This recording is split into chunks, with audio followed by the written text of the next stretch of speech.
Party people, let's get funky. You know what? That song right there was from the Stylistics from the 1970s, the early 1970s. I know Dr. Dre raped that beat somewhere. I was sitting there like, what song did Dr. Dre use it? I mean, like, did RZA use it? But because it sounded like that AIDS killed. But you know what? When I was looking at the Wu-Tang Clan movie, they played that beat. You know, sometimes people was using the same riffs. You know, somewhat of the same sound, a little bit inside the bar of the song. You know, it kind of sounded the same. But how you doing, people? We back. We're live on stage inside the S.STREET Media Studios, being brought to you through the radio at 905.net FM. You know, 905fm.net. You know, tune in. I'm happy that everybody is there and here and there and everywhere. And, you know, my trusty friend, sidekick, Batman, he's not here tonight. He's a little tired, a little under the weather. You know, we're getting kind of old, so you need your rest. You know, I gotta get up here and I gotta be here because I got into a little spat, you know, with the wife, as they say, and I let her know, like, listen, this right here gonna get me a house. It's gonna get me my house, my own house, you know, because someone will always say, you need to get your own.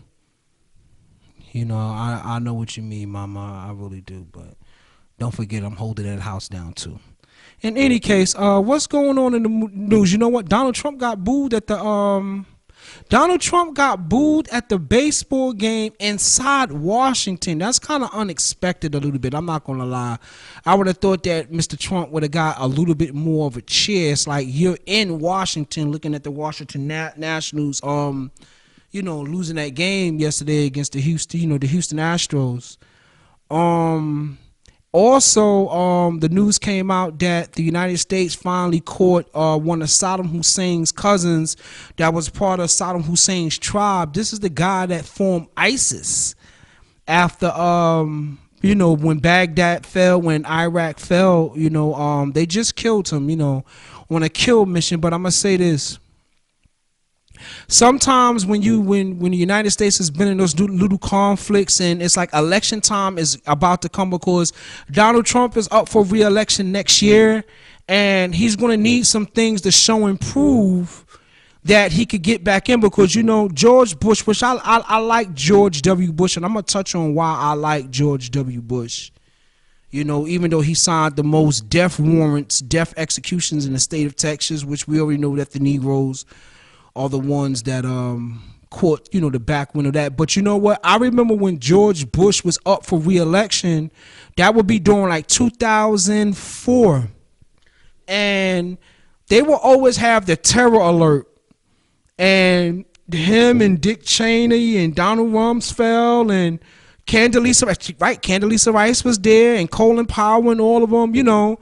Whatever what information they was giving George Bush at that time, we on the terror alert, we on the terror alert, we on the terror alert. So, you know, we talking like 4 or 5 years after the World Trade went down and America was still kind of shaky. So they will always put up that terror alert, and, you know, I guess that like George Bush won back on the fear. Like, well, we don't need nobody new to come into office right now. We are at war. We need to have the commander-in-chief that started this war to finish the war, so let's re-elect him again. Now, I had mentioned that, you know, I think that Donald Trump is using that same kind of strategy that, you know, like, wow, you just killed Saddam Hussein's cousin, the guy who started ISIS, the guy who was over there who formed this religious caliph, or whatever, caliphate, or whatever, how the way you say that, under Islamic rule, cutting people's heads off, just as they did in the year, I guess, what, 1100 AD, because I don't know if it happened during the time 700 AD when Muhammad was moving with his movement. The Prophet Muhammad was moving with his movement in that area of Iran and Iraq and Syria, you know, during those times, because if you didn't follow the faith, your head was getting cut off.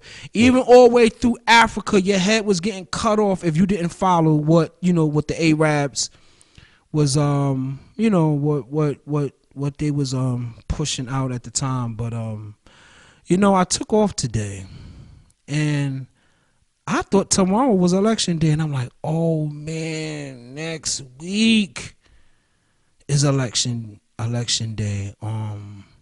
You know, some seats on the federal level is up for grabs. Some seats on your state level is up for grab, and some seats on your local, you know, the local municipalities, those seats is up for grab. And you know, a lot of people will always say, you know, your grandmother, she's from the civil rights era, and she had to deal with Jim Crow and all those things to fight for your rights. It's like, you fought for my rights to have a choice.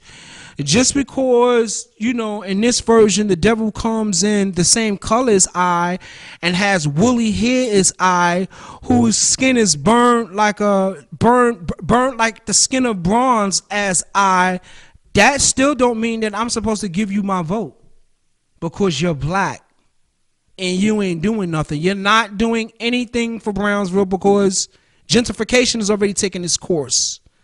Because if a developer comes inside the neighborhood and the bag is big, it's going to be taken. That's just the rules of the game, and that's just what's going on. Bessie Head Park got a $50 million contract that's getting built, so a lot of houses and stuff around it is getting built. Am I mad? No, I'm mad at myself for not keeping my credit right so that I could have made a run at buying these properties that's in my area. So I'm not even, you know, more or less getting mad at that, but it's like the elected official that's there, you don't really do nothing. Let me tell you, the elected officials in Brownsville do not talk economics. It's always a socialist kind of thing. We can give you, no, give me a grant so I can open a store and fry chicken. The Negro more or less invented the fried chicken. Like, we spending all this money in Popeyes, Kansas fried, this fried, that fried, and it's not a Negro there. You do have Negro stores that's there, but again, you do not have the Dred Scott descendant. Once again, I have said this many, many, many times on this platform. You do not have those kind of Negroes and that kind of power and economic power. You go all up down Pickett Avenue where you have black American elected officials, and every time when they do go to your community board meeting, I don't see nothing of economics, while the Negroes that's inside the neighborhood are the ones that's spending all the money. And it's like, wow, Malcolm and Elijah and Farrakhan and all of them done said it, and it's like, wow, we still haven't got it right. Me being a fool, messing up my credit, I don't got it right. And it's like, wow, I hope that I cannot have this go on to the next generation, meaning my kids. Like, boy, keep your credit right, because this is the kind of system that we live in. You could talk all the white man this and the white man that, until a meteor hits the planet Earth, then a credit rating will not mean anything. So if you're living in this system, you better keep your credit right, because that's what's important, because the nation flips its money off credit. It flips its money off borrowing. Pay back your bills. And I'm saying that to myself because I got to clean up my credit and get my credit done right before I can make me a run to get me something. You know, I'm hoping that my screenplays work right. Hope my podcast work right. I just hope something work right. That's why I'm here this morning. I mean, you know, this evening, excuse me. Let me jump to sports. I'm seeing that the New Jersey Nets are looking real good. Even though you lost 2 games, Kyrie Irving is a beast. He fits into the Brooklyn stigma. And I heard that them tickets at the Barclay done went up. You got to pay for that man's salary, him and Kevin Durant. Can't wait to when Kevin Durant come back. To the Golden State Warrior fans, it's over. The dynasty of the Golden State Warriors is over like The Rock with Jay-Z and Dame Dash. It is over. Even when that boy Klay Thomas come back, it's over. Like, I think that the West Coast, they done really looked at y'all. It's like Steve Kerr. I don't know what bag of tricks that you could go into. Maybe you need to get on that phone, call Phil Jackson, and ask him what to do, because I think right now people is going to really be pressing up on Curry. You know, Draymond Green already made his comment. I guarantee you he will not be there next year. They're going to get rid of him, trade him, or something like that. He's going to get himself off the team. And it's like, it's just crazy. Like when you have a dynasty, sometimes it's just crazy in sports. That dynasty just don't last. Or I guess those players that's there, they get kind of tired of, you know, of that dynasty, you know. But shout out to Golden State for, you know, revolutionize. Good ball. Fast pickup ball. I'm not going to even sit here and say that's a dream team because Steph Curry, Draymond Green, and Klay Thomas is not Magic Johnson, James Worthy, or Kareem Abdul-Jabbar. They are not Michael Jordan, Scottie Pippen, or Dennis Rodman. That's just not it. And I just named champions. You are not Isaiah Thomas, Joe Dumars, and Bill Laimbeer. You know, I'm naming only champions because I would have named Hershey Hawkins, Johnny Dawkins, and Charles Barkley. But you know, Charles Barkley don't got no ring, so I'm not gonna mention him. Inside the movies, I see that the Terminator is back. I see that they got James Cameron to come in to help produce the movie, and you got the guy from the guy that directed Deadpool. I'm noticing now when they're putting out movies, it's not about the actor. You're trying to sell the actor that's in it. They're saying produced from James Cameron, produced from the director of Deadpool. It's like, wow, y'all going on those other names to try to sell the film. So I'm hoping that Sarah Connor, she's kicking butt. Her and Arnold Schwarzenegger. They say Arnold Schwarzenegger got a family because the T-800 was that robot that had flesh, and he was caught up in an iron body. He had an iron skeleton, but he was still, die off, his skin would age like a human being. So shout out to James Cameron, Schwarzenegger, and, the lady that's playing Sarah Connor, to put out a good movie.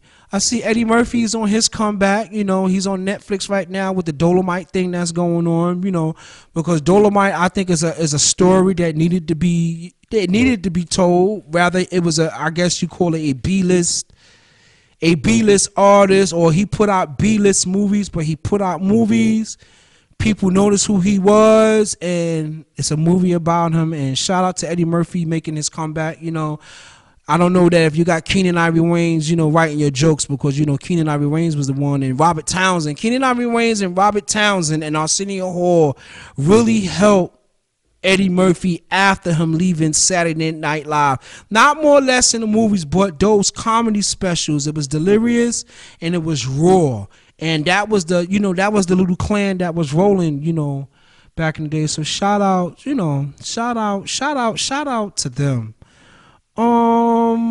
What's going on in the music business? I see Game has to pay a woman that tried to sue him $7 million.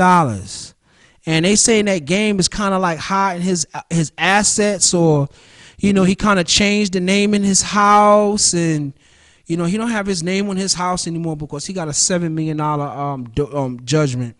Also, let me touch on Mr. Marion Suge Knight.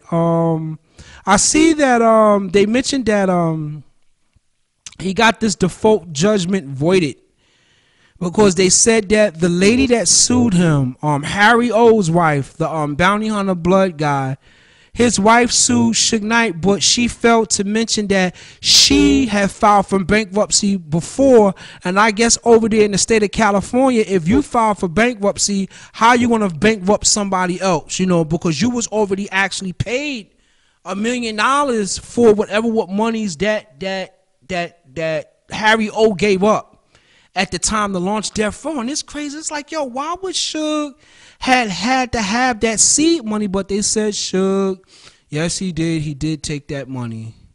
What's another thing that's crazy with the Suge Knight thing? I never try to, put him down, but on YouTube, there's a lot of stories that when you're going through YouTube that you had a lot of dudes trying to press him back 92, 93, 94, 95, 96 out there in LA. That Suge Knight was going through some problems out there, whether it was the Bloods or the Crips hitting at any members that was part of Death Row. I just wish that Mr. Suge just would have, he should have just paid his bills and paid everybody their money, man.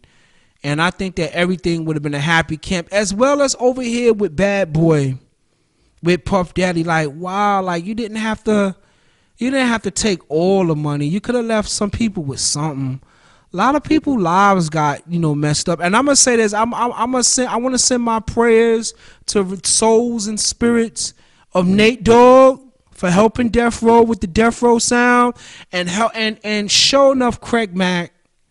You know, rest in peace, Craig Mack, because Flavor in Your Ear was the song that really, like, it changed the sound of hip hop. It blew Bad Boy up. It's like Biggie Smalls was coming. Let's not get it messed up, but Flavor in Your Ear was one of them songs that I swear, oh my goodness, I remember the summer of '94, and I'm in Harlem,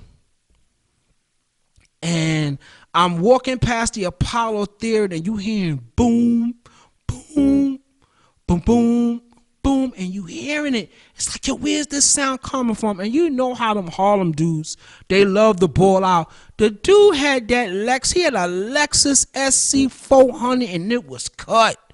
I mean, the roof was cut off. He turned it to a convertible, and I'm not lying. If you my age and you born in 72, 73, 74, or let's say 67, 68, 69, all the way up to 75, and you lived in New York City, you know how them Harlem dudes would get down with their clothes and their cars and their blowouts. And I mean, when I seen that right there, and that dude had that banging system, kicking it out, man. You know, rest in peace. I want to get too far off into that, but rest in peace, Craig Mack. Let me jump back to the 1970s. No, you know what? Let me talk about the Deuce.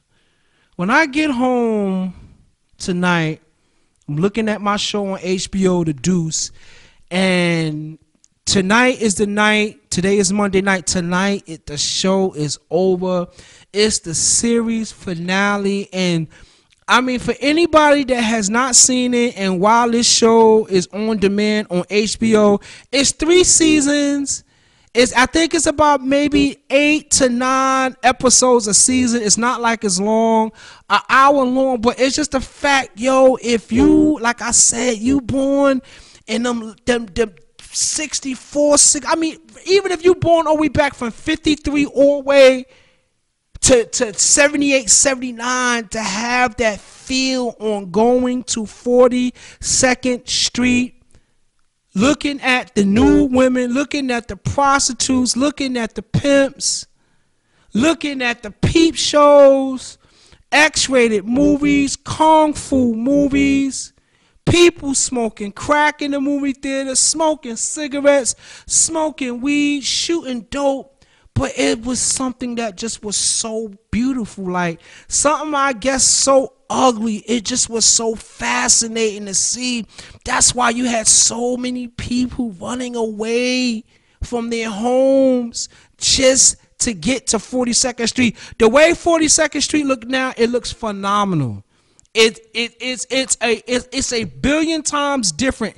It's a billion times over different to what it was.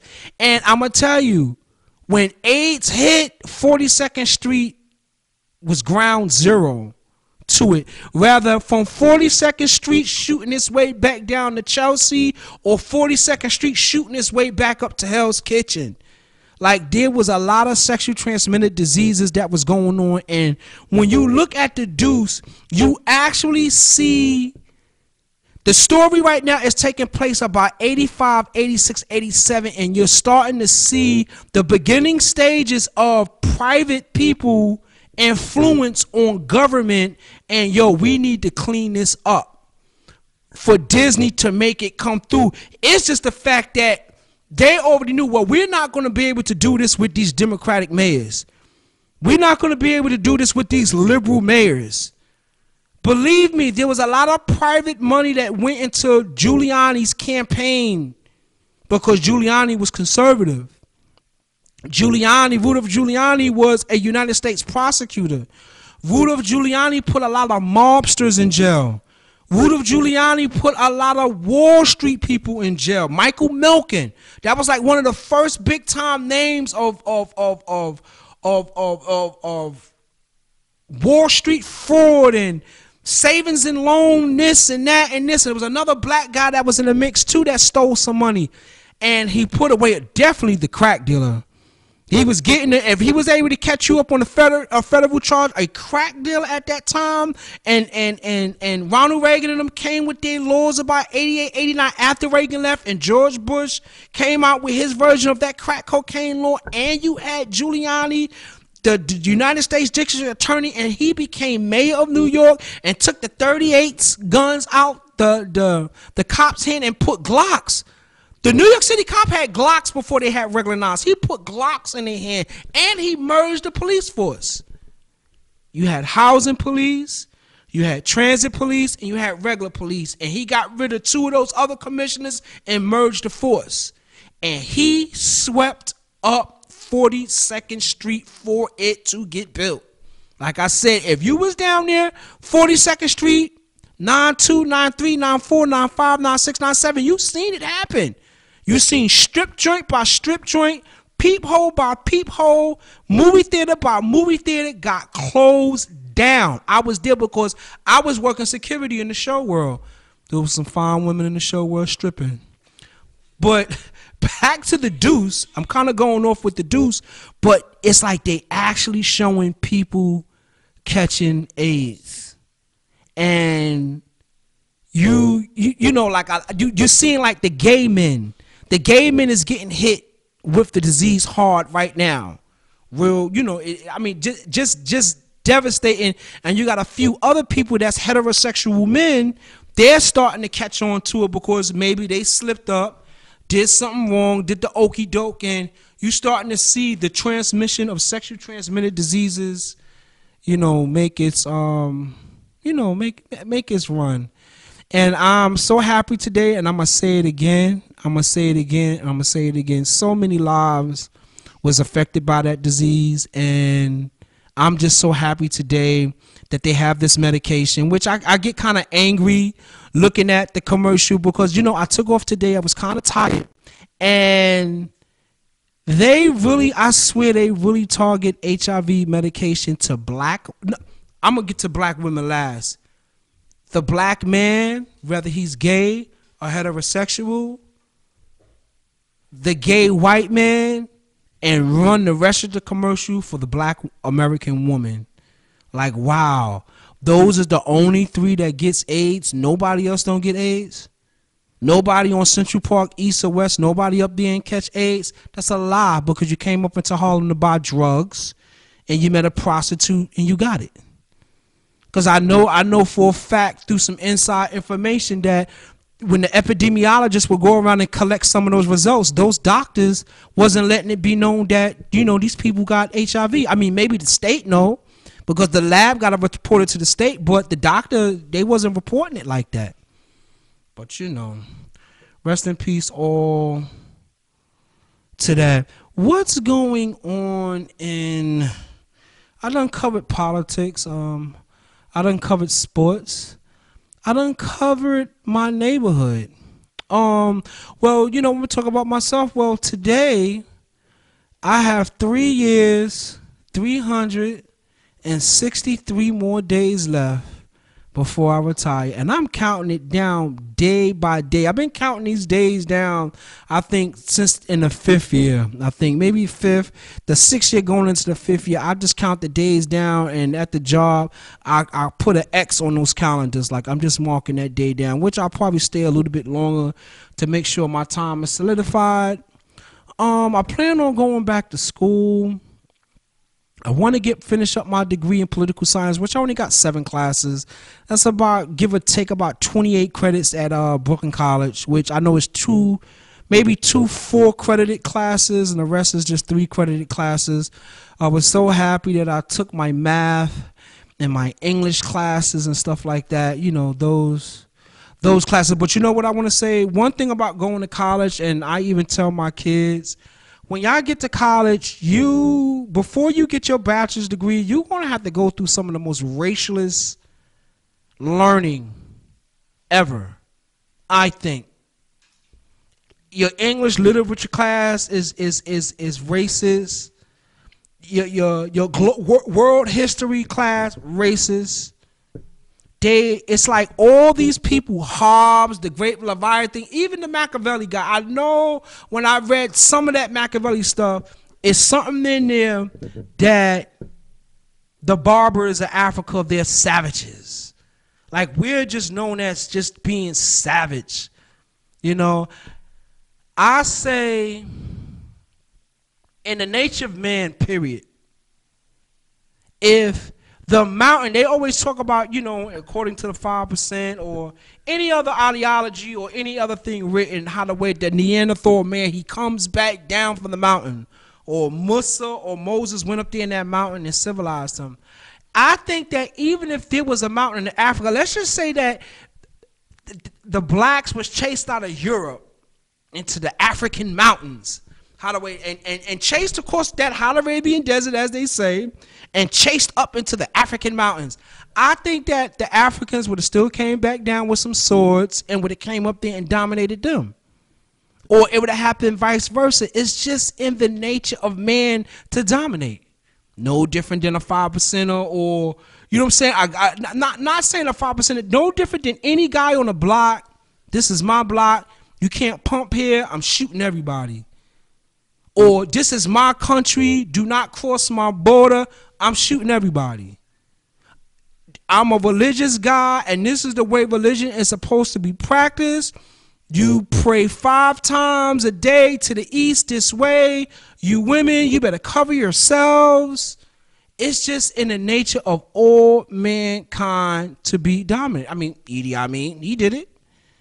You know, it's just in the nature of man, and that's sad. That whether you the Grand Wizard of the Ku Klux Klan or you the head member of the FOI, if I need your kidney and your kidney can match my body type, please, can I have your kidney? And I'm going to tell you, I remember one time this was God speaking. And like I said, I follow the teachings of the Minister Farrakhan, you know. And I take my you know, if the teachers of the minister is a steak, you take your meat and your bone off on what's good for you. But it was one day, it was this old white man. And this white man was by the VA hospital over there on 23rd Street, because I was working in the public health laboratories inside the HIV department at the time. And I was on my lunch break, and he was like, "Fella, could you cross me across the street?" I'm telling you, that man sounded like he was from Mississippi. I swear, like he done string him up, that he done strung up a few people. And I'm like, "All right, sir, I'll cross you across the street." And he took his right hand and put his right hand on my forearm. And he was shaking because he was old. I'm like, "Sir, how old are you?" He was like, "I'm 90 years old. He said, "I'm trying to get over there to the VA hospital." So I walked him all the way over to the door of the VA hospital. I said, "I'll walk you over." I said, "Because my dad fought in the Vietnam War," which he came out and said that war was for nothing. But in any case, I'm like, "Where were you fighting at?" He said, "I fought the Battle of Normandy." I'm like, "That battle on the beach?" He was like, "Yes." He said, "And I survived that." And I told that man, I said, "I thank you so much for getting over there and taking Adolf Hitler down, because his ideology would have really destroyed this planet in every which way, which this gentleman could have been a Ku Klux Klanman, but if Germany would have made it over here, either y'all would have ran with him or y'all would have been against him." But I'm going to say this in closing. I hope to be shooting. No, I'm going. I ain't gonna hoping. I'm going to be shooting my Black Raspberry movie really soon. I'm still in the writing process because I just wanted to be game tight. I actually have enough pages to actually send out for the copyright of the story. The story is a good story. It's about my recovery, coming back, you know, off, you know, my addiction through, you know, during being depressed, and I'm so happy that I made it back, because I knew that my kids needed me, and I knew that there was just more to life and being depressed and you trying to kill yourself off and things like that. And I'm so happy to be here, even though I be broke every week, you know, paying my bills. At least I got some food on my table. At least I got a house to live in. You know, I got to get rid of that cable bill because you're too damn much. I need to get rid of that. You know, I can pay off some other bills, and you know, I'm just happy. I'm happy to be alive, and I need not complain, because there was a picture on Facebook, and it was a video on Facebook, and it showed this little girl. This little girl didn't have no arms. This little girl didn't have no legs, and I'm looking at that video, and it's like, homie, stop bitching about your life. Look at this. Look at this life, that this young life probably wasn't even on this planet for 3 years, and she's filled with so much life, as if she's 50 years old, trying to walk, smiling and happy to walk, and you're complaining about your life. Stop complaining before the universe just comes in and snatches it away. And to everybody that's out there, and to everybody that's listening, I just want to say, whether you white, black, green, or whatever, time is of the essence. And it's like our time to the universe is not even a grain of dirt. Not even a speck of dirt or a grain of rice, or not even a mustard seed of anything, you know. And just respect your time, and more or less respect yourself. And then Brother Mav, and in closing, I want to send a shout out to S.STREET Media for having me. I want to send a shout out to 905fm.net for broadcasting the signal to the people that's out there. And in the words of my man Don Caninius, I want to say love. I think it's love, peace, and soul. I check y'all Negroes and my Caucasians and my Latinos and my Asians and all human life that just want to hear some good talk. Peace.